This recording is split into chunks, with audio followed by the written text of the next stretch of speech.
The ability to understand language and produce speech is associated with several areas of the cerebral cortex. Basically, spoken language is first perceived in the auditory cortex, while written text or sign language is processed in the visual cortex. This information is then sent to the Wernicke's area in the temporal lobe, where it is matched against the person's vocabulary stored in the memory. This is where meaning is assigned to words and language comprehension is achieved. The signals are then transmitted via a bundle of nerve fibers, known as the arcuate fasciculus, to Broca's area in the frontal lobe.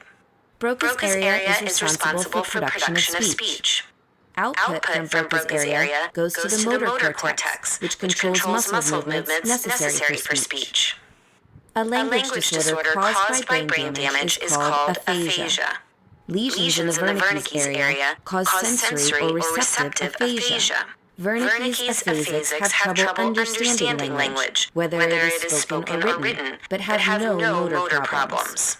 They can speak at a fluent pace, but their speech is often incoherent. It can be described as a strange mixture of words that may sound like complete sentences, but make no sense and has nothing to do with the subject of conversation. Patients with lesions in the Broca's area, on the other hand, can understand language, but have difficulty speaking. They talk slowly, searching for words, forming incomplete sentences with poor syntax, but usually manage to say important words to get their message across. In the early days, research of language pathways was based mainly on studying patients who had a specific language deficit that could be associated with a specific brain damage.